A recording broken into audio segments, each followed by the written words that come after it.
CEO lost everything and came for an interview, shocked to see his former wife celebrating their twin's birthday in the boss's chair. Hi, my most adored, deeply treasured and endlessly loved family. Welcome home to Mr. Peter Stories. You are not just numbers. You are not just views. You are my heartbeat. You are the reason this space feels like light in a dark world. Every second you spend with me is a gift I never take for granted. I carry your love in every breath. To my beautiful new family members, please don't rush away. Give this story a chance. Let your heart open to the magic that has touched so many before you. I know you'll feel it too. And to my precious loyal ones who've been here from the very beginning, you are the roots of this tree. Please speak in the comments. Tell the new ones what this family truly is. Safe, strong, and full of love. Don't wait for reminders. If you still feel connected, if this voice still brings warmth to your soul, like and comment. Let your presence shine. Let the world hear you say, loud and proud, I am here. Our next beautiful goal is 30,000 family members, not just in number, but in love, in loyalty, and in unshakable trust. We will reach there together, hand in hand. And now, my prayer for your heart, spoken with all the love I have. May every tear you've cried turn into strength. May peace gently cover your soul like a soft blanket. May love knock on your door again and again, and may you never feel alone, not for a single moment. This is not just a story. This is your home. This is your refuge. This is where love lives. If you feel it too, say it gently, say it proudly, I am here. The hospital room smelled of antiseptic and dying dreams, where fluorescent lights buzzed like trapped insects against a ceiling that had witnessed too many final goodbyes. 13-year-old Carla Kokesh sat in the uncomfortable plastic chair that had become her second home over the past 3 months, watching her father's chest rise and fall with the mechanical assistance of machines that beeped in rhythm with her breaking heart. David Kokesh, once a mountain of a man whose laughter could fill their tiny apartment and whose bear hugs could chase away any nightmare, now lay diminished against white sheets that seemed to swallow his frame whole. His hands, those beautiful, weathered hands that had built countless homes for other families, while barely holding together their own, trembled as they reached for hers. 20 years of construction work had carved stories into his palms, calluses that spoke of early mornings and late nights, scars that whispered of accidents survived and deadlines met, fingers that had somehow always found a way to put food on their table, even when the bills outnumbered the dollars in his worn leather wallet. "Baby girl," he rasped, his voice a shadow of the booming tenor that used to sing her lullabies about angels and stars. Blood specked his lips like crimson freckles, each drop a reminder that his body was betraying him just when she needed him most. "Come closer, sweetheart. Daddy needs to tell you something important." Carla leaned forward, her small hand disappearing, completely within his grasp, feeling the paper-thin skin that stretched over bones that had grown too prominent, too sharp. His eyes, those warm brown eyes that had always looked at her like she hung the moon, struggled to focus, but when they found hers, they blazed with a fierce intensity that made her breath catch. "Your mind," he whispered, each word a gift wrapped. "In pain, your beautiful, brilliant mind is pure gold, baby girl, forged in fire and blessed by God himself." A coughing fit seized him, and she watched helplessly as he fought to continue, his determination stronger than his dying body. "Promise me," he gasped when the spasm passed, "promise me you'll never let this world convince you otherwise." Outside, the window, Chicago's skyline, glittered with lights that belonged to people who would never know her name, who would never see past the worn clothes and second-hand shoes to the genius burning inside her 13-year-old soul. But her father saw it. He had always seen it from the time she was 5 years old and reading at a high school level to last year when she'd scored in the 99th percentile on every standardized test, despite attending a school where half the textbooks were held together with duct tape and hope. "You remember those nights on our front porch?" he continued, his voice growing stronger with the weight of memory, "when we used to count the stars together. You remember how you used to ask me if we could touch them if we climbed high enough?" A smile ghosted across his lips, transforming his gaunt features into an echo of the man who had raised her alone after her mother retreated into a darkness that doctors couldn't diagnose and prayers couldn't heal. Carla nodded, tears streaming down her cheeks like twin rivers of grief, remembering those precious summer evenings when the heat would finally break and they'd sit on their fire escape with glasses of sweet tea and dreams bigger than their circumstances. He'd tell her stories about constellations while she'd calculate the actual distance to each star, and somehow in those moments the cramped apartment behind them would feel like a palace, because it contained the love between a father and daughter, who understood that riches came in forms the world couldn't measure. "Promise me," he said again, his grip tightening with surprising strength, "promise me you'll rise so high that you'll touch those stars we used to count. Promise me you'll become everything I know you can be, even when the world tries to tell you that little black girls from the South Side don't get to dream big dreams." "I promise, Daddy," she whispered, the words torn from her throat like a vow carved in stone. "I promise I'll make you proud. I promise I'll show them all what you always knew was inside me." His smile was radiant then, transforming the hospital room into something holy, something sacred. "My beautiful genius daughter," he murmured, his thumb tracing across her knuckles one final time. "You're going to change the world, baby girl. I can see it shining inside you like the sun itself." The heart monitor's steady beeping began to falter, each tone growing further apart, like footsteps walking away down a long hallway. David Kokesh's eyes never left his daughter's face as his breathing grew shallow, then softer, then still. The machines screamed their electronic grief, but Carla heard only silence, the profound, devastating silence of a world without her father's voice in it. In that moment, something crystallized within 13-year-old Carla Kokesh. The promise she had made wasn't just words spoken to comfort a dying man. It was a sacred contract, written in love and sealed with determination that would burn inside her like an eternal flame. The next 5 years passed like a slow-motion disaster film, each frame more devastating than the last. The repo men came first, stripping their apartment bare like vultures picking clean a carcass, taking everything that wasn't nailed down and some things that were. Her mother, already a ghost haunting their home, retreated so completely into her own mind that Carla became both parent and child, caregiver and orphan, adult and adolescent, all at once. At 14, she was working part-time at a diner after school, her small frame struggling with heavy trays while her homework waited on the counter during brief breaks. At 15, she added weekend shifts at a grocery store, counting every penny toward the electric bill while maintaining a perfect 4.0 GPA that no teacher celebrated because poverty made genius invisible to eyes that only saw designer clothes and full bellies.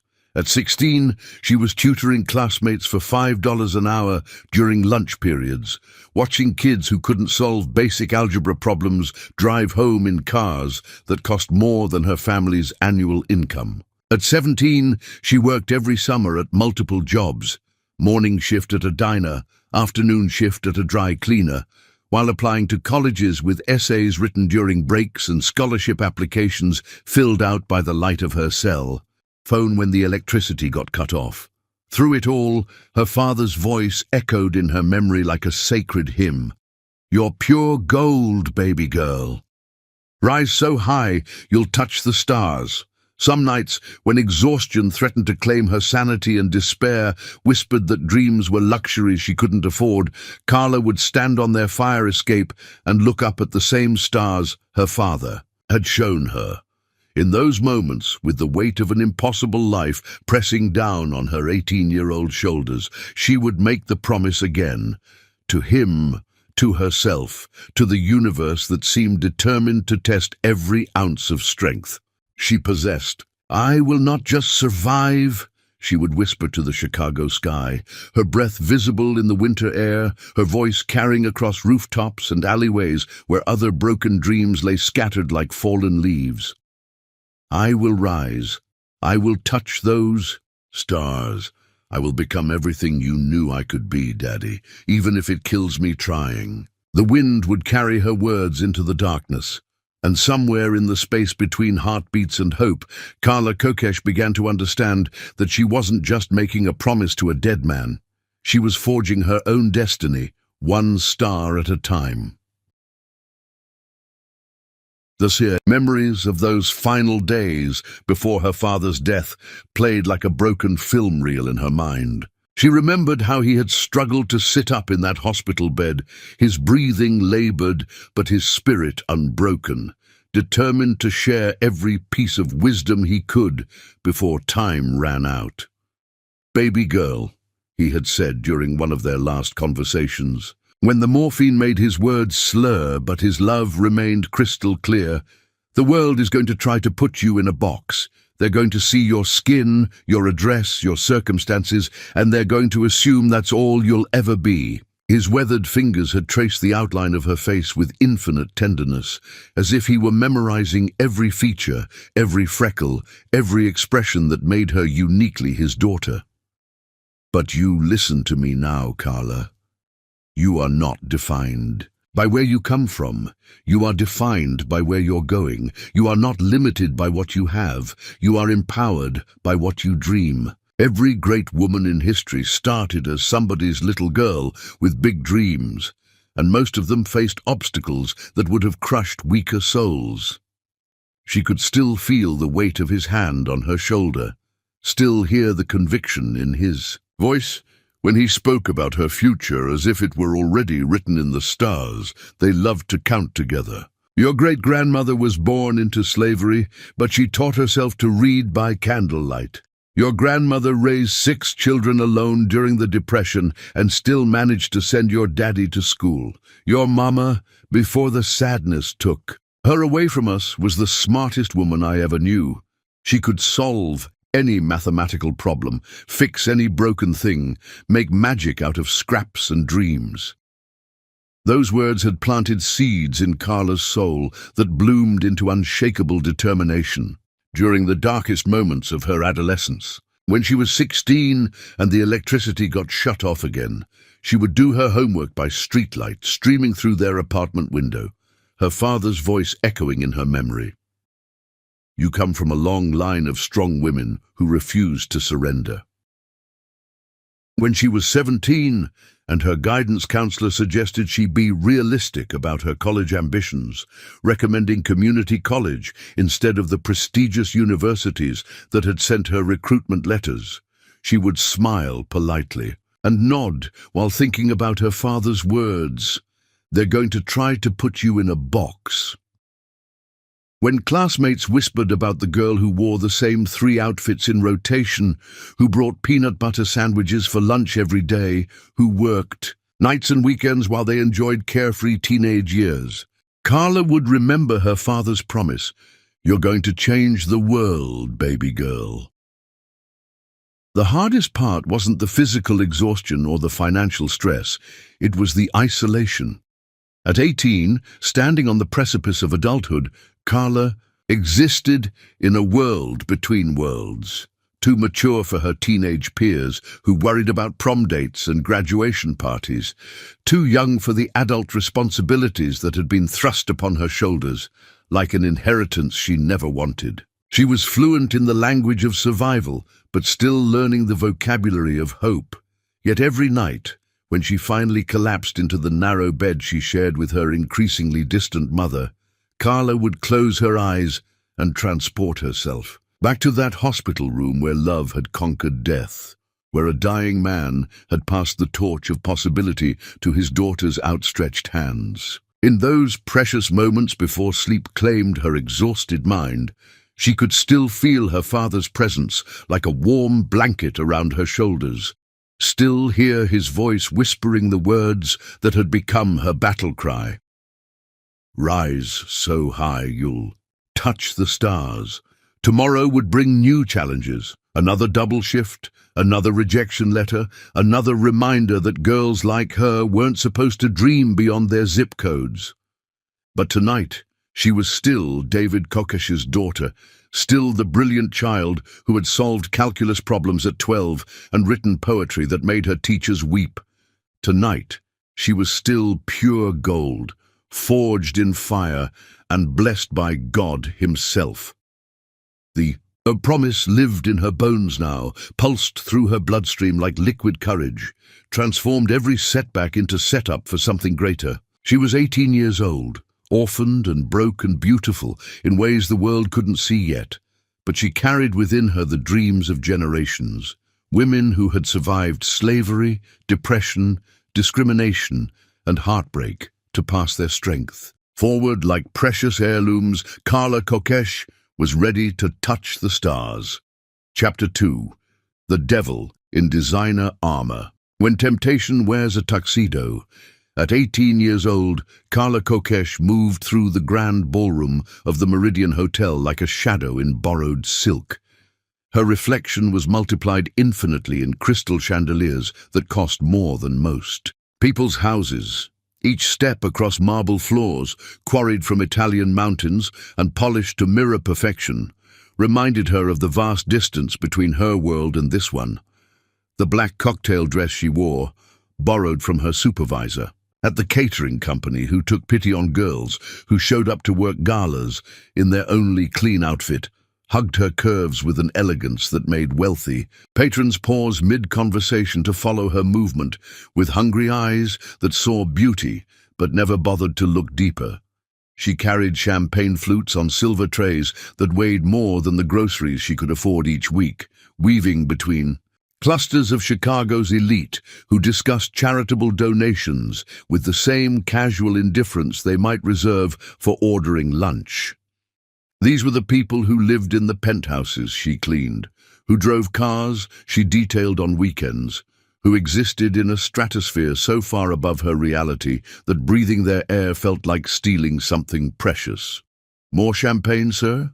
She offered to a man wearing a watch that could pay her rent for 3 years, her voice carefully modulated to the perfect pitch of invisible service. Polite enough to avoid complaints, quiet enough to remain forgettable. He took the glass without looking at her face, his manicured fingers never making contact with hers, as if poverty might be contagious through casual touch. The Meridian's ballroom existed in a dimension where money had been transformed into art. Walls, draped in silk that shimmered like captured moonlight, tables set with china that belonged in museums, flower arrangements that cost more than her mother's monthly disability check. Every surface gleamed with the kind of perfection that required armies of invisible hands to maintain. People like Karla, who scrubbed and polished and arranged beauty for others to enjoy while remaining perpetually excluded from the paradise. They created. Tonight's event was the annual Future Leaders Gala, where Chicago's wealthiest families gathered to congratulate themselves on their philanthropy, while their children networked for positions in companies they would inherit rather than earn. Karla had worked enough of these events to recognize the patterns, the performative charity, the calculated networking, the way money moved in circles that excluded anyone who hadn't been born inside them. But when Anthony Vitale took the stage, something in the room's energy shifted like atmospheric pressure before a storm. At 26 years old, he commanded attention with the gravitational pull of inherited power and practiced charisma, his custom-tailored tuxedo fitting his 6-foot frame like liquid obsidian poured over marble. He was beautiful in the way that money could make men beautiful. perfect teeth, courtesy of elite orthodontists, skin that glowed with the health of someone who had never missed a meal, hair styled by professionals who charged more per hour than Carla made in a month. But it was his eyes that held the room captive, intelligent, intense, and completely confident in his right to stand above everyone else. "Ladies and gentlemen," he began, his voice carrying the smooth authority of someone who had never been told no, never been denied anything he desired, never questioned whether his words deserved to be heard. "Tonight we gather not just as Chicago's most successful families, but as stewards of a community that depends on our vision, our leadership, our willingness to invest in tomorrow's potential." Carla paused near the kitchen doors, her tray forgotten. As she watched him speak, there was something magnetic about his presence, the way he seemed to believe every word that poured from his lips like honey mixed with promises. He spoke about community investment with the passion of a true believer, about creating opportunities for those less fortunate with the conviction of someone who had never experienced misfortune himself. "The Vitale Foundation isn't just writing checks," he continued, his gesture encompassing the glittering crowd like a blessing bestowed upon the worthy. "We're building bridges between privilege and possibility, creating pathways for talented individuals who simply need someone to believe in their potential.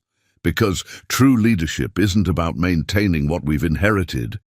It's about expanding the circle of success to include voices that have been historically silenced." The applause that followed was thunderous, enthusiastic, genuine in its appreciation for words that sounded progressive and inclusive and beautifully compassionate.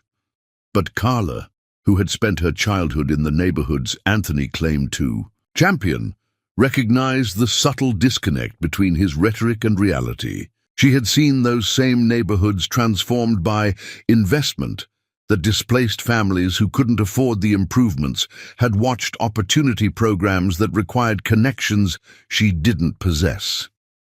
When the formal presentation ended and the floor opened for questions, most guests returned to their conversations about vacation homes and private school applications. But Carla felt something burning in her chest, her father's voice echoing across 5 years of silence, reminding her that genius deserved to be heard regardless of the economic status of its vessel. She raised her hand. The moderator's eyes swept past her twice before reluctantly acknowledging the young woman in catering uniform standing near the back of the room. A hush fell over the crowd as 500 of Chicago's most powerful people turned to stare at the girl who had dared to breach the invisible barrier between server and served. "Yes," Anthony said, his voice carrying a note of curiosity mixed with barely concealed condescension. "You have a question?" Carla stepped forward, her heart hammering against her ribs like a caged bird desperate for flight, every eye in the room weighing her words before she had spoken them. But in that moment, she channeled every lesson her father had taught her about dignity, every night she had spent studying while other teenagers slept, every rejection that had only made her more determined to prove her worth. "Mr. Vitale," he said, her voice carrying clearly across the vast space, each word enunciated with the precision of someone who had practiced perfect diction while other kids played video games. "Your foundation speaks beautifully about creating pathways for talented individuals from disadvantaged backgrounds, but I'm curious about the practical implementation of these programs." The room held its collective breath, fascinated by this unexpected entertainment, a member of the serving staff daring to engage in intellectual discourse with their golden boy. "How do you ensure that community investment actually benefits existing community members rather than displacing them through gentrification? How do your opportunity programs reach young people who don't have college-educated parents to navigate application processes?" And how do you measure success? By the number of individuals you help escape their circumstances, or by your ability to improve the circumstances themselves? Her questions sliced through Anthony's prepared rhetoric with surgical precision, exposing the gap between philanthropic performance and actual systemic change. Several guests exchanged glances, recognizing the sophistication of an inquiry that revealed intimate knowledge of community development theory and practice. Anthony stared at her for a long moment, his perfectly composed facade flickering like a candle in wind. He had been asked many questions throughout his career, but never by someone who clearly understood the subject matter better than his prepared talking points allowed him to address. That's an excellent question, he said slowly, his voice betraying the first notes of genuine surprise she had heard from him all evening. And I think it deserves a more detailed conversation than we can have here tonight. The crowd began to murmur, sensing that something unexpected was happening, that the carefully choreographed evening had veered into unscripted territory. But Anthony's eyes never left Carla's face, and she saw something there that made her breath catch, recognition perhaps, or the dawning awareness that he was looking at someone who could match his intellect and exceed his understanding of the communities he claimed to serve. Later, after the guests had departed in their luxury cars and the ballroom had been cleared of its expensive decorations, Carla found herself sitting across from Anthony Vitale in a 24-hour diner 3 blocks from the hotel. The vinyl booth was cracked with age, and the coffee tasted like liquid disappointment, but somehow the space between them crackled with an energy that neither crystal chandeliers nor marble floors could contain. "You destroyed me up there," he said, leaning forward across the scarred formica table, his tuxedo jacket draped over the back of his chair like discarded armor. "Nobody has ever asked me questions that I couldn't answer. Nobody has ever made me realize how little I actually know about the work I claim to be doing." Carla stirred sugar into her coffee with deliberate precision, studying this man who had shed his public persona like an expensive suit, revealing something vulnerable and almost human underneath. "Maybe that's because nobody who understands the real issues has ever been invited to your table before," she said quietly. "What's your name?" he asked, and there was something in his voice. Hunger, fascination, the recognition of meeting an equal in unexpected packaging. "Carla Kokesh." "Where did you go to school, Carla Kokesh?" "I graduated valedictorian from Marshall High. I deferred my Northwestern scholarship for a year to help support my mother."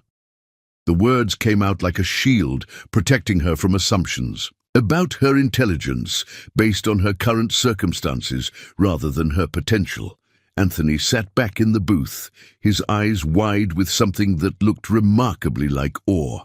"You're 18 years old, working as a server to support your family. You turned down Northwestern to care for your mother, and you just schooled me on community development theory in front of 500 people. Who are you?" "I'm someone who's lived the life you make speeches about," she said simply. "I'm someone who understands that real change requires more than good intentions and tax-deductible donations." They talked until dawn painted the Chicago skyline in shades of possibility, their conversation ranging from urban economics to social justice theory to the practical mechanics of systemic change. With each passing hour, Anthony seemed to shed another layer of inherited privilege, revealing a mind that was genuinely curious, genuinely capable of growth, genuinely attracted to the fierce intelligence that Carla wore like armor forged in the fires of necessity. As the sun rose over a city that had tried so hard to break her spirit, Anthony reached across the table and took her hands in his touch sending electricity through her exhausted body. "I see you, Carla," he said, his voice carrying the weight of promise and possibility. "Not just your beauty, which is absolutely undeniable, but your fire, your genius, your extraordinary potential. I want to know everything about you. I want To learn from you. I want to build something together that actually matters." He paused, his thumbs tracing circles across her knuckles, his eyes holding hers with an intensity that made her forget how to breathe. "Marry me," he said, the words hanging in the air between them like a bridge across two different worlds. "Marry me, and I'll give you the platform to build an empire that will make both our names legendary. Together, we can change everything." In that moment, with the morning light streaming through dirty diner windows and the taste of possibility sweet on her tongue, 18-year-old Carla Kokesh believed she had found her destiny sitting across from her in a cracked vinyl booth, offering her everything she had ever dreamed of achieving. Chapter 3.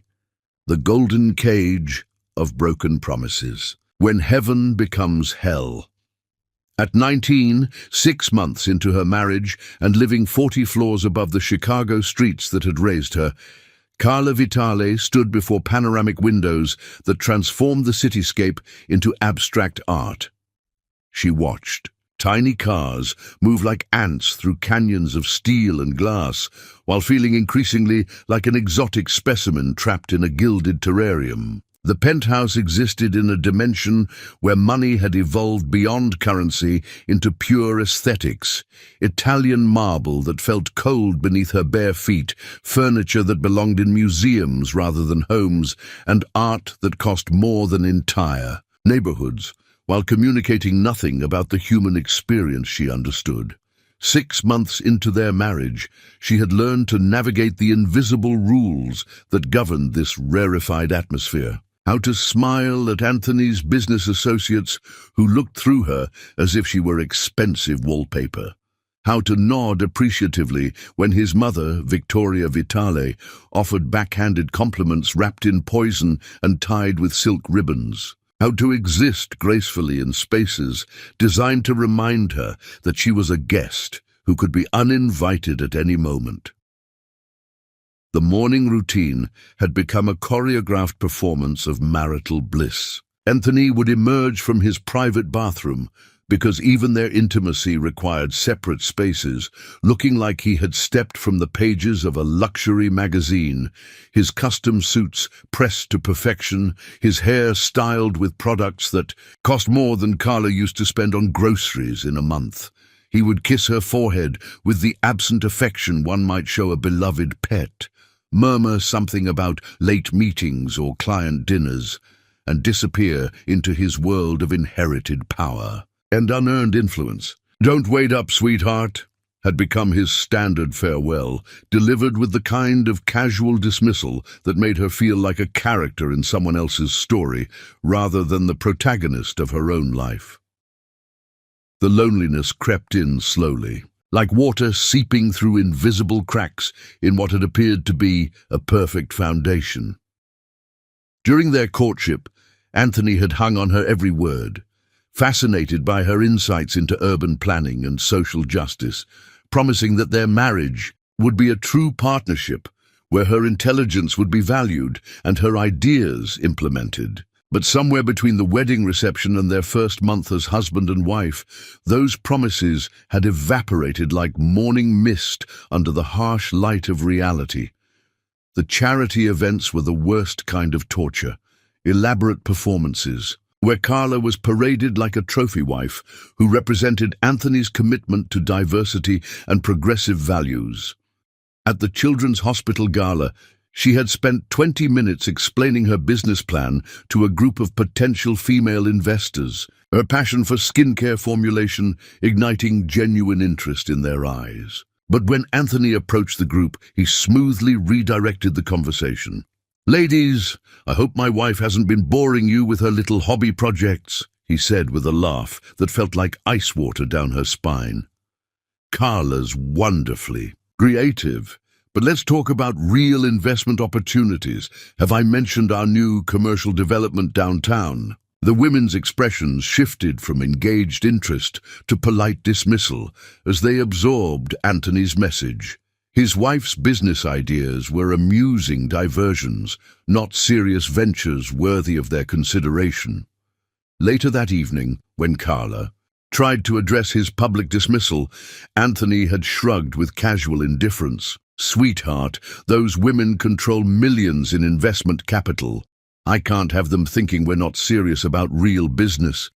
Your skincare thing is sweet, but it's not exactly Fortune 500 material." "How wonderfully progressive of you, Anthony," Victoria Vitale had purred at their first anniversary party, her smile sharp enough to cut glass, her eyes never quite meeting Carla's as she spoke. "Bringing such cultural richness into our family. Though I do hope she understands that charity work is quite different from actual business management. We wouldn't want anyone to get confused about their proper role." Each cutting remark landed like a paper cut that stung for hours, accumulating into wounds that never quite healed before the next social gathering required her to smile and nod and pretend that being reduced to her race and background didn't slice through her dignity like a blade dipped in honey and arsenic. The business dinners were equally excruciating exercises in invisibility. Carla would sit at tables where billion-dollar deals were discussed with the casual indifference of ordering appetizers, her presence acknowledged only when someone needed to demonstrate their liberal credentials by asking her opinion on urban issues or diversity initiatives. When she attempted to contribute substantive insights about economic development or community investment strategies, her words would be met with the kind of patronizing nods reserved for children who had interrupted adult conversations with amusing observations. "Isn't she adorable?" she overheard one of Anthony's business partners whisper to another during a dinner at the Chicago club. "He's really committed to this whole social justice thing, very on brand for his generation." But the deepest betrayal came when Carla finally gathered the courage to present her business plan to Anthony. 5 years of research and 2 years of refinement condensed into a presentation that could revolutionize natural skincare for women of color. She had spent months perfecting every detail, from supply chain logistics to marketing strategies, from financial projections to social impact measurements. The folder containing her life's work felt heavy in her hands as she placed it on his mahogany desk, her heart hammering with the anticipation of finally sharing her vision with the man who had promised to help her build an empire. Anthony barely glanced at the cover page before setting it aside like junk mail. "Sweetheart," he said, his voice carrying the kind of patronizing affection reserved for children playing dress-up. "You're absolutely adorable when you try to be serious about grown-up things, but let's be realistic here. You're my beautiful wife, not my business partner. There's tremendous honor in knowing your place and playing your role perfectly." The words hit her like a physical blow, each syllable designed to shrink her back into the box he had constructed around her identity. "But you promised," she whispered, her voice barely audible over the sound of her dreams crashing against the rocks of his indifference. "You said we would build something together. You said you saw my potential." "I did see your potential," he replied, returning his attention to documents that actually mattered to him. "Your potential to be the perfect wife for a man in my position. Beautiful, intelligent enough to hold interesting conversations, diverse enough to show my commitment to social progress. You're fulfilling that potential beautifully." Each dismissal chipped away at her soul like water eroding stone, until she began to question whether her father's voice in her memories was just the delusion of a grieving child who had created a fantasy about her own worth to survive the pain of abandonment. Perhaps Anthony was right. Perhaps she had been naive to think that intelligence and ambition could overcome the circumstances of her birth. Perhaps her proper role was to smile and nod and be grateful for the luxury that surrounded her like a beautiful prison. The penthouse became a stage where she performed the role of contented wife while dying slowly inside. She would stand at those floor-to-ceiling windows for hours, watching the city pulse with life 40 floors below, remembering the girl who had once walked those streets with fire in her belly and stars in her eyes. That girl seemed like a character from someone else's story now. A naive child who had believed that love could conquer the difference between worlds that were never meant to intersect. The worst moments came late at night, when Anthony worked in his study and she lay alone in their king-sized bed that felt as vast and cold as an Arctic landscape. She would stare at the ceiling and remember her father's words. "You're pure gold, baby girl. Rise so high you'll touch the stars." But now those words felt like cruel jokes, promises made by a dying man who had loved her too much to see the limitations that the world would impose on her dreams. She tried to fill the emptiness with activities that wives of successful men were supposed to enjoy. Personal trainers and yoga instructors, spa appointments and shopping expeditions, charity committee meetings, where she was expected to plan fundraising events rather than implement actual change. But each day blended into the next in a monotonous rhythm of beautiful, meaningless existence. The breaking point came during a dinner party at their penthouse, where Anthony entertained potential investors for a real estate development project that would transform one of Chicago's historic neighborhoods into luxury condominiums. As the men discussed displacement strategies and profit margins, with the casual indifference of chess players moving pieces across a board, Carla recognized the streets they were describing, streets where families like hers had built communities from nothing, where children played in parks that would be replaced by private gardens accessible only to residents who could afford million-dollar apartments. What about the families who currently live there? She asked during a brief pause in the conversation, her voice cutting through the comfortable assumption that poor people were obstacles to be removed rather than human beings with rights and dignity. The table fell silent. 5 men in expensive suits turning to stare at the woman who had forgotten her place. Anthony's face flushed with embarrassment, his eyes sending a clear message. Not here, not now, not ever.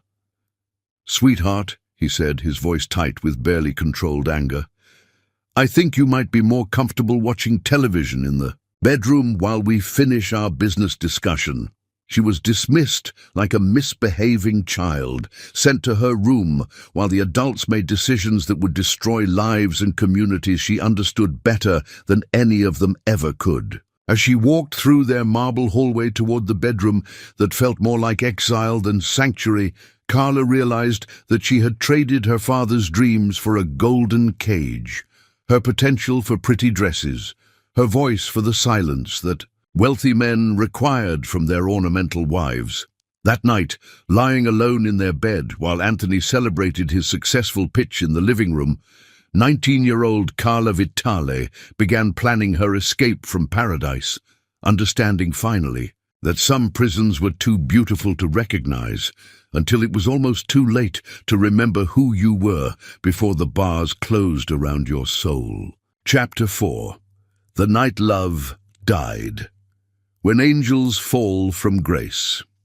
1 year into their marriage, when Carla was 20 years old and felt like she had aged a decade in the gilded cage of the Vitale penthouse, the confrontation erupted like a volcano that had been building pressure beneath a deceptively calm surface for months.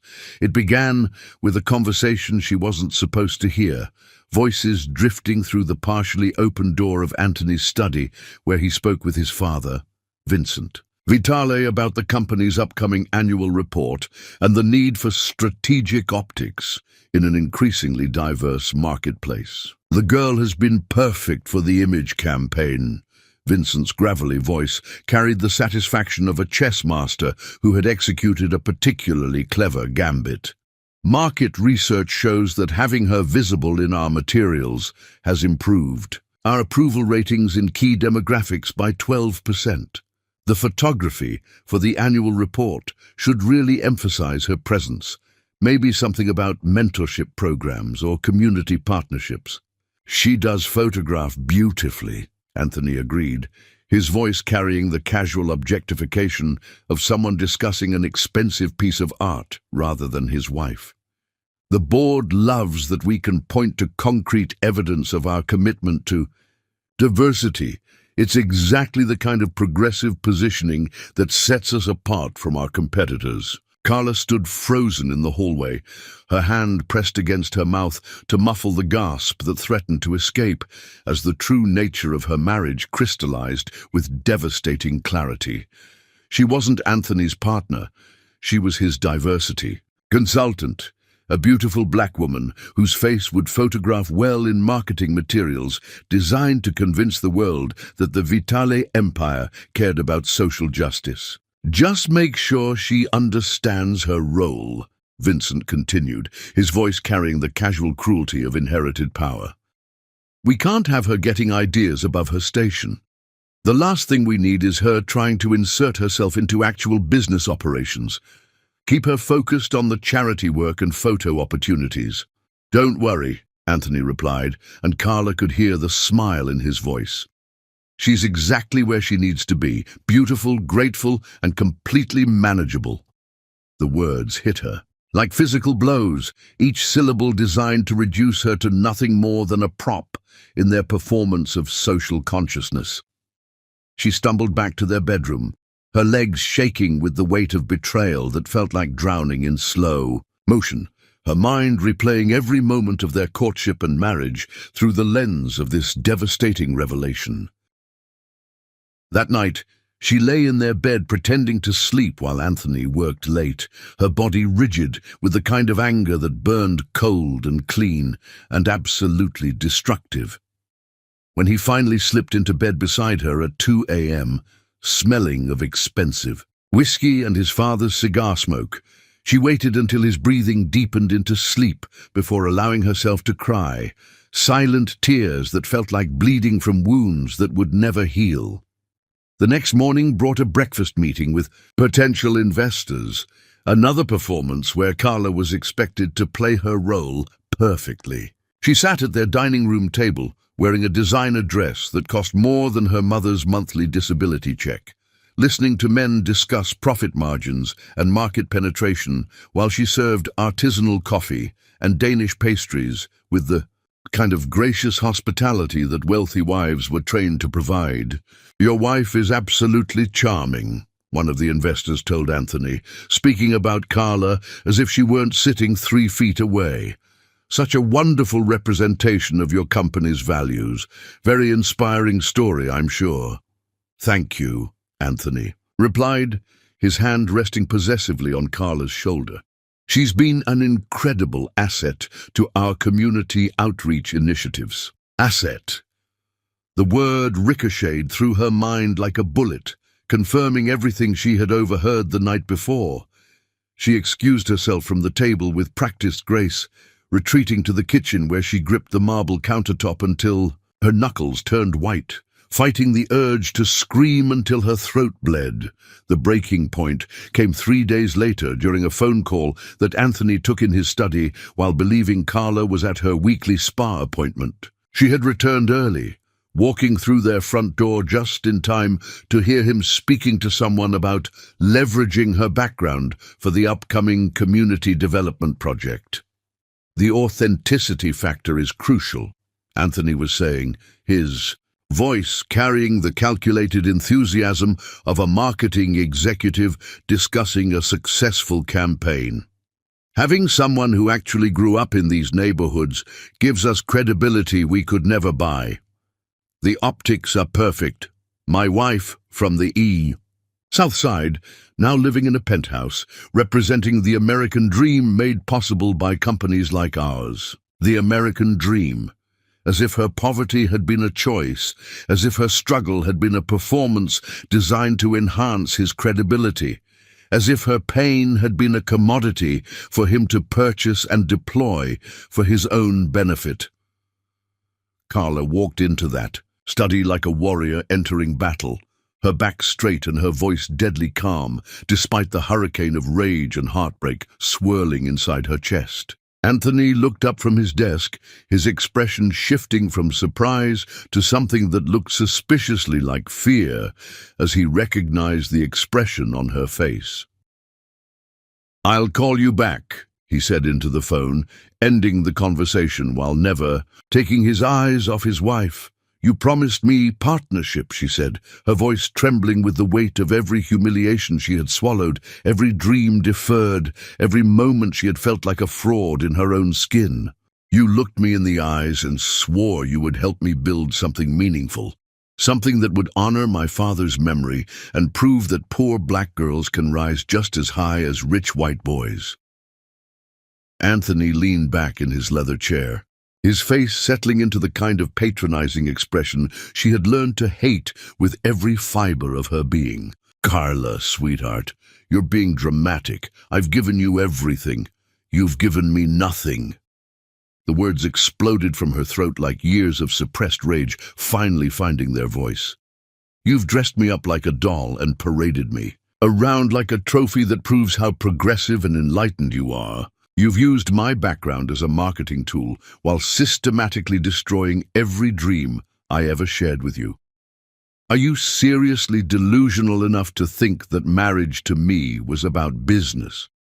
His voice turned cold, clinical, the mask of loving husband finally slipping to reveal the entitled predator underneath. You were a charity case I rescued from the gutter, beautiful, exotic, perfect for my image. But if you think I'm going to bankrupt myself funding some fantasy about competing with real businesses, you're more naive than I thought. The words hung in the air between them like a death sentence, each syllable carefully chosen to inflict maximum damage. Carla felt something break inside her chest, not her heart, which had been dying slowly for months, but her last vestige of hope that the man she had married had ever existed at all. A charity case, she repeated, her voice barely above a whisper. Exotic, perfect for your image. Don't act surprised, Anthony said, standing up behind his desk with the casual cruelty of someone who had never faced consequences for his actions. You knew what this was.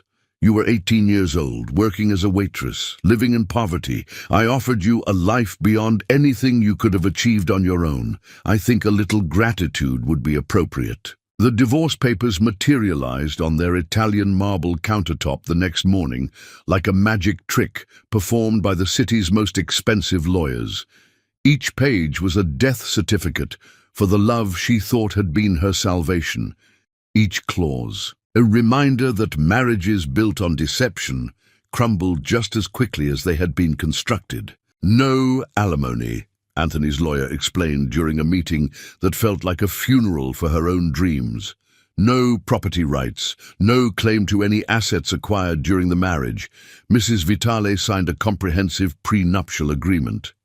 Carla stared at the papers, remembering the excitement she had felt 2 years ago when Anthony had presented the prenup as a formality, a legal requirement that had nothing to do with the love they shared. She had signed it without reading it carefully, trusting the man who had promised to build an empire with her rather than for himself. You'll walk away with exactly what you brought into this marriage, Anthony said, his voice carrying the satisfaction of someone who had executed a perfect con. Which, if I recall correctly, was nothing.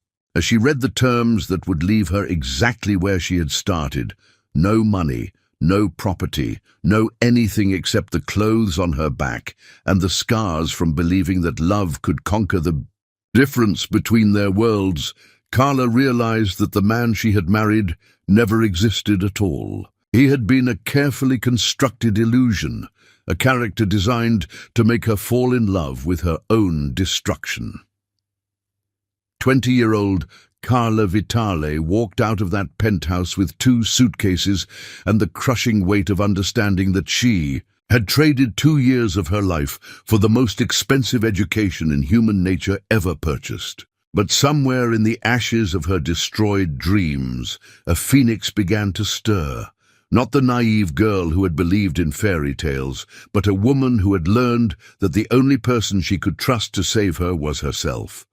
The city that had raised her welcomed her back with arms that felt like coming home after a long exile in a foreign country, where she had never learned to speak the language of conditional love and purchased affection. As she walked down streets that remembered her name, Carla began to understand that some falls from grace were actually flights toward freedom, and some endings were just the beginning of a story that had been waiting its entire life to be written.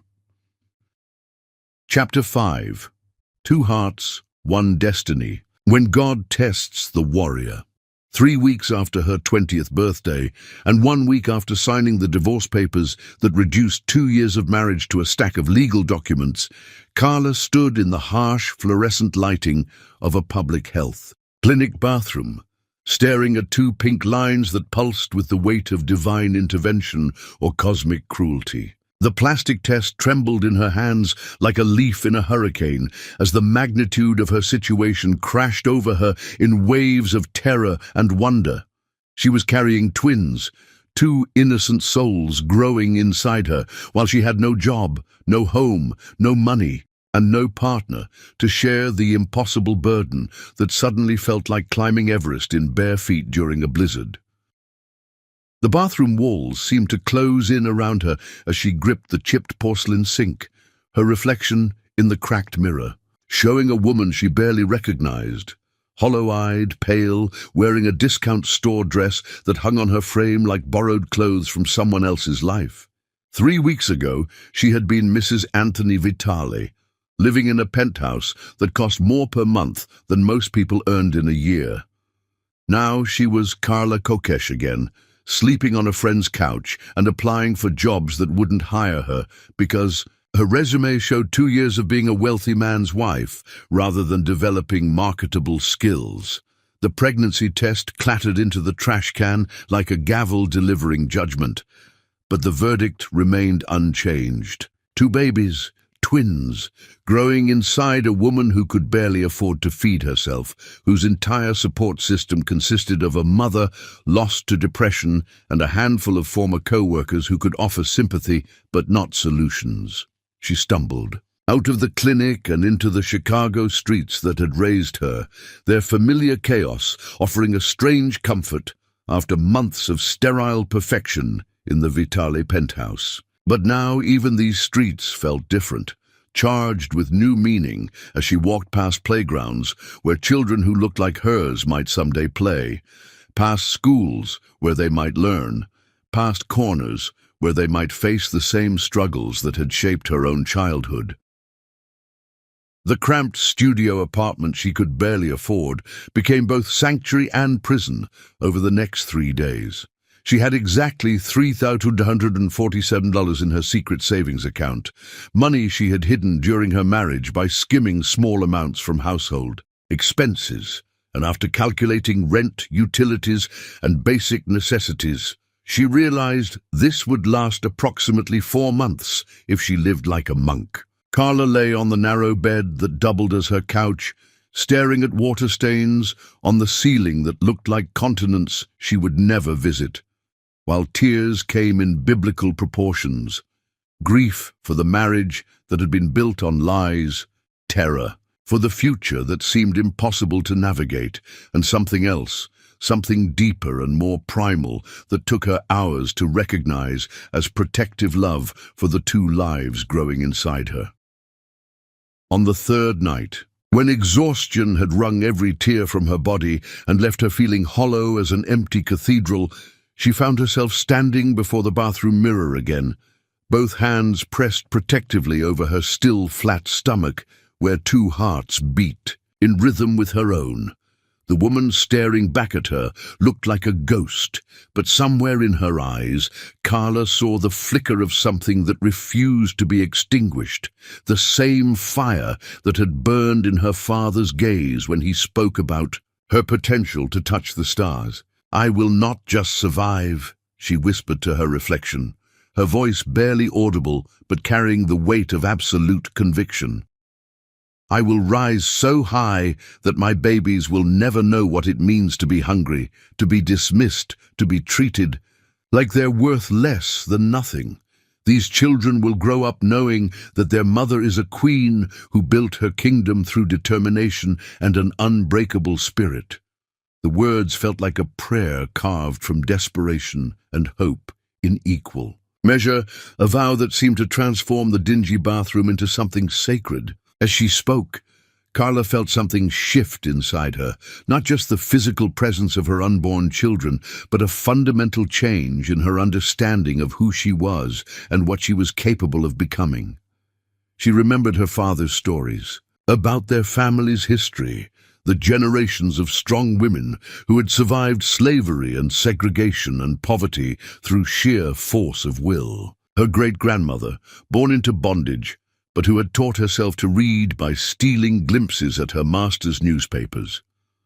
Her grandmother, who had raised 6 children alone during the Depression, while building a small business selling homemade remedies that actually healed people when doctors wouldn't treat black patients. Her mother, before depression had stolen her light, who could solve mathematical equations that made professors weep and fix any broken machine with intuition that bordered on magic. "You come from warriors," she told her reflection, her voice growing stronger with each word. "You carry the DNA of women who turned impossible circumstances into stepping stones towards something better. These babies growing inside you aren't burdens. They're the next generation of fighters, the continuation of a legacy that refuses to be broken." Over the following weeks, as morning sickness made food taste like punishment and her body began the miraculous process of creating 2 human beings simultaneously, Carla threw herself into planning her comeback with the methodical precision of a general preparing for war. She researched every available assistance program, mapped out childcare options that wouldn't bankrupt her, and began developing the business plan that Anthony had dismissed as a naive fantasy. The skincare line had been her secret dream since high school, born from watching her mother struggle to find products that worked with their skin tone and texture, products that didn't require choosing between effectiveness and affordability. During her marriage, she had quietly researched suppliers, studied market demographics, and developed formulations using knowledge gained from years of experimentation with natural ingredients that her grandmother had taught her to blend. Now, sitting in her studio apartment with pregnancy books stacked beside business journals, legal pads covered with financial projections spread across her kitchen table like maps of territory she intended to conquer, Carla began to understand that her divorce might have been the best thing that ever happened to her. Anthony's betrayal had stripped away her illusions about love and partnership, but it had also freed her from the golden cage that had been slowly suffocating her dreams. The first prenatal appointment confirmed what she already knew. Twins, due in early spring, both healthy and growing normally despite the stress of their mother's circumstances. Dr. Martinez, a kind woman who worked at the community clinic and understood the realities of single motherhood, didn't offer false reassurances or patronizing advice. Instead, she provided practical information about nutrition on a limited budget, exercise routines that could be done in small spaces, and resources for mothers who would be raising children alone. "You're young and healthy," Dr. Martinez said.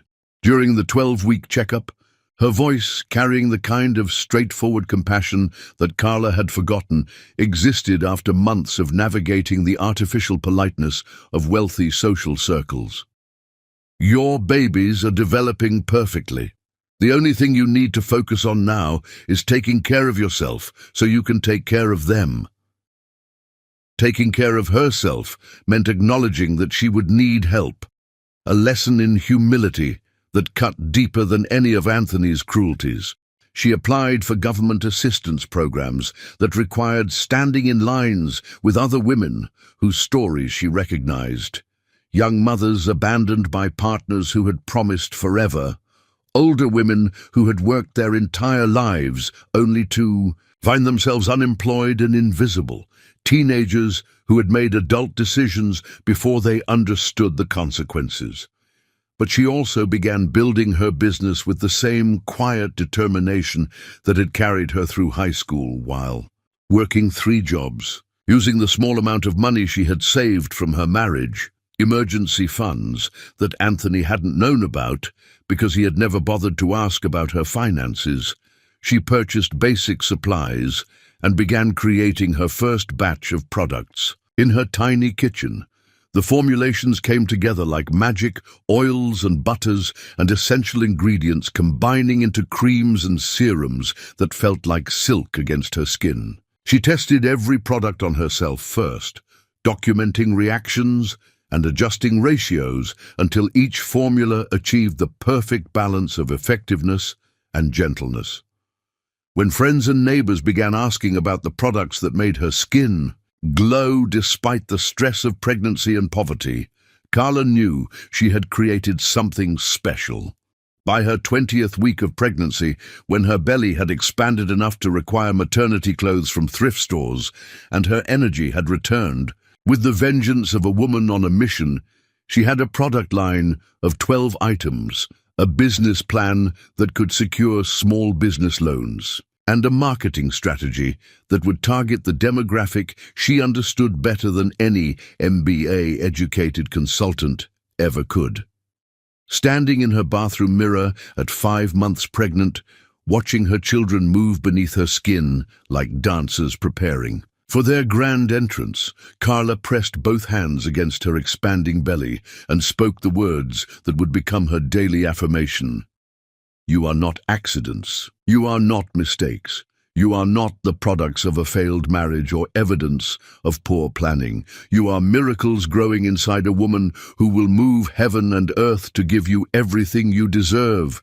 You are the children of a queen who is just discovering the true extent of her power. The twins seemed to respond to her voice, shifting and settling as if they recognized the sound of their mother claiming her destiny.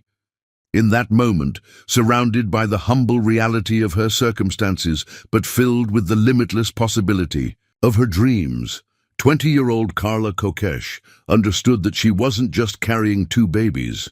She was pregnant with her own transformation from victim to victor, from broken woman to unbreakable force of nature. Her father's voice echoed across the years with new meaning. Rise so high you'll touch the stars.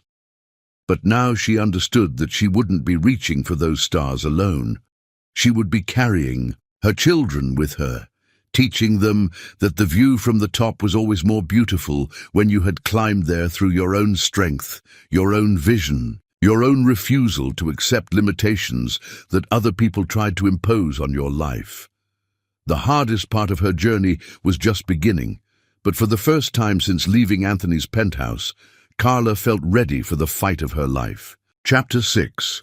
Crawling Through Hell to Reach Heaven. The 8-year crucible. From age 20 to 28, 8 grueling years blurred together like frames from a movie played at triple speed, each day a masterclass in human endurance that would have broken lesser spirits, but only served to forge Carla's soul into something harder than diamonds and more brilliant than starlight. The twins, Amara and Zara, arrived on a snowy March morning that transformed pain into purpose, their first cries echoing through the charity hospital ward like battle hymns, announcing the arrival of 2 little queens who would never know poverty as their inheritance.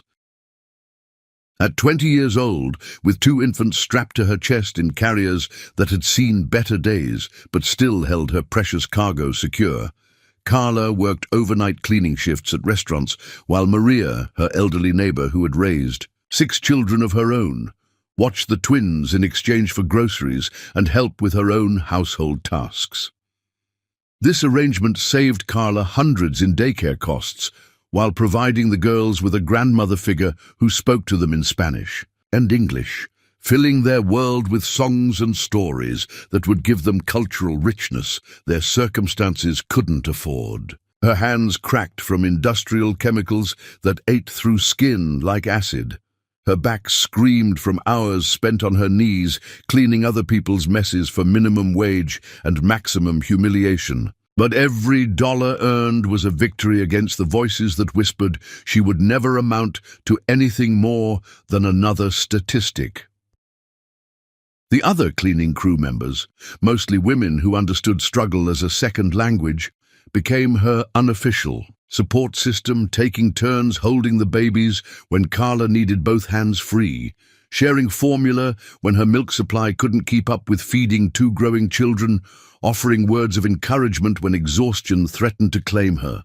Sanity. Maria, a grandmother from El Salvador who sent most of her earnings to family back home, taught Carla how to make the baby's formula stretch further by adding rice water. Denise, a single mother of 3, whose husband had abandoned her for someone, without stretch marks and student loan debt, showed her which bathroom stalls had the best lighting for doing homework during break times. Mija, Maria would say during their shared lunch breaks, spooning rice and beans from a container she had prepared at home. Your babies don't see you cleaning toilets. They see their mama working hard to give them a better life. That's love. In action, not shame. By the time Amara and Zara were walking, 2 determined little people who moved through their cramped apartment like explorers charting new territory, Carla had expanded her work to include weekend shifts at a laundromat, where she could bring the girls and let them play in the back room while she folded strangers' clothes and dreamed about the day when she would have enough money to wash her own laundry without counting quarters. The skincare business began in earnest during those laundromat shifts, when the girls napped in a playpen she had constructed from cardboard and blankets, their peaceful faces illuminated by fluorescent lights that hummed lullabies while their mother mixed oils and butters in mason jars, her hands moving with the precision of a chemist and the hope of a woman who refused to accept limitations that poverty tried to impose on her dreams. She sold her first products to the other mothers who frequented the laundromat, women who understood the struggle of looking professional on a budget, who needed skincare that worked with their complexions rather than against them, who appreciated products that cost less than a restaurant meal but delivered results that made them feel beautiful, despite circumstances that seemed designed to make them feel invisible. Carla's Glow, she had named her line, using handwritten labels that she applied while the twins slept, brown paper packaging that she decorated with drawings that Amara and Zara would scribble during their toddler years, business cards that she designed and printed at a local copy shop using birthday money her mother had managed to save despite her limited disability income. Each rejection cut deep enough to draw blood, but never deep enough to stop her relentless forward momentum. Department store buyers who wouldn't return her calls. Beauty supply shops that told her they didn't carry specialty products. Online retailers who wanted minimum orders she couldn't afford, and marketing budgets that exceeded her annual income. But for every door that slammed shut, Carla found a window to crawl through. Subway stations where she set up makeshift displays. During rush hour, selling moisturizers and serums to women who stopped to ask about the product that made her skin glow, despite working multiple jobs and raising twins alone. Hair salons in her neighborhood where the owners let her leave samples in exchange for cleaning services. Community centers where she gave presentations about entrepreneurship while Amara and Zara sat in the front row, clapping for their mama, like she was performing on Broadway. When the girls turned 3, Carla finally activated her deferred Northwestern scholarship, taking evening classes twice a week while Maria watched the twins. The business program allowed her to apply her real-world experience with Carla's Glow as case studies, turning her entrepreneurial journey into academic credit. She completed her degree in 5 years instead of 4, studying during nap time and after bedtime, writing papers that analyzed her own company's growth strategies and marketing challenges. She studied on buses between jobs, highlighted textbooks while the twins ate breakfast, wrote research papers during their afternoon naps, and somehow maintained a 4.0 GPA that no professor celebrated because they didn't know she was doing homework. By streetlight, when the electricity got shut off, the magnificent twin daughters grew from toddlers to school-age children who learned early that their mother was a warrior fighting battles they couldn't yet understand. They did homework at restaurant tables while Carla worked double shifts, colored quietly in corners of businesses where she pitched her products to skeptical owners, fell asleep in car seats while their mother drove between jobs that kept their small family afloat, But they also learned that their mother was building something extraordinary. They watched her transform their tiny kitchen into a laboratory where magic happened, witnessed her confidence grow with each successful sale, absorbed the lessons of perseverance and determination that she taught through example, rather than empty words. "Mama, why do you work so much?" 4-year-old Zara asked one evening as Carla counted the day's earnings while the girls played with toys she had bought at thrift stores and repaired with love and ingenuity. "Because I'm building us a castle, baby girl," Carla replied, pulling both daughters onto her lap, despite the exhaustion that made her bones feel like lead. "A castle where you'll never have to worry about having enough food, enough clothes, enough of anything you need to become the queens I know you were born to be." "Will it have a real kitchen?" Amara asked, her small hands tracing the burn scars on Carla's forearms from accidents with industrial equipment and hot oil from restaurant work. "The biggest, most beautiful kitchen you can imagine," Carla promised, her voice carrying the absolute conviction of someone who could see the future with crystal clarity. "And a playroom bigger than this whole apartment, and your own bedrooms, with princess beds and bookshelves full of stories about little girls who changed the world."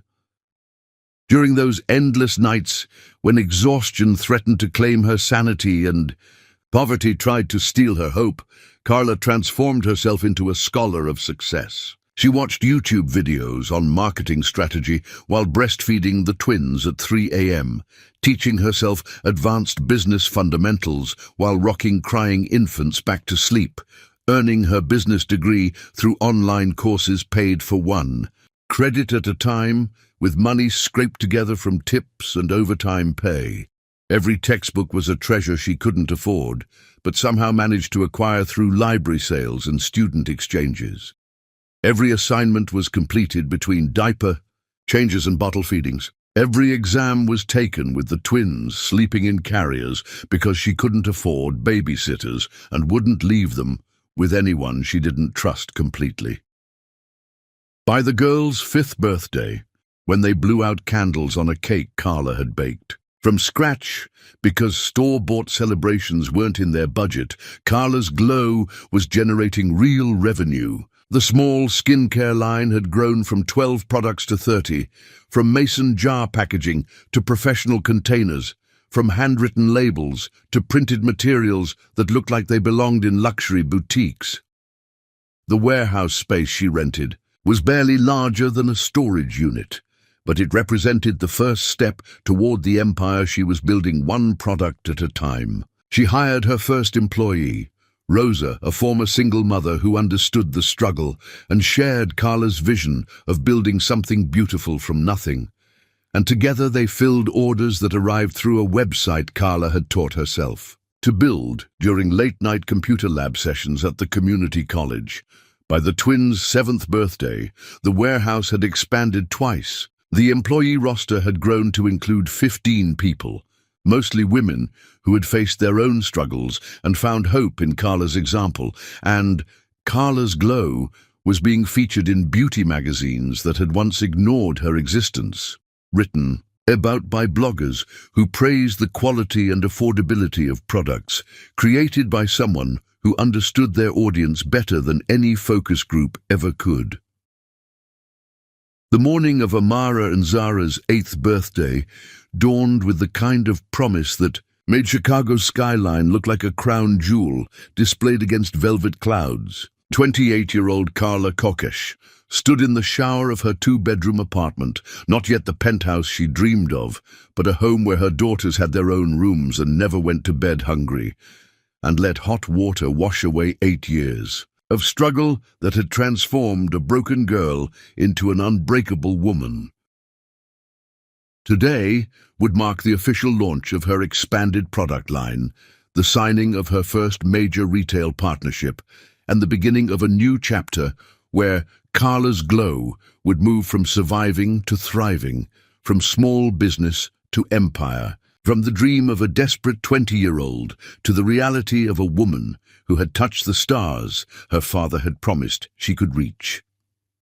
As she dressed for the day that would change everything, Carla looked at herself in the mirror and saw not the victim of Anthony Vitale's cruelty, but the victor who had turned betrayal into fuel, poverty into purpose, and single motherhood into the foundation of a dynasty that would secure her daughters' futures for generations to come.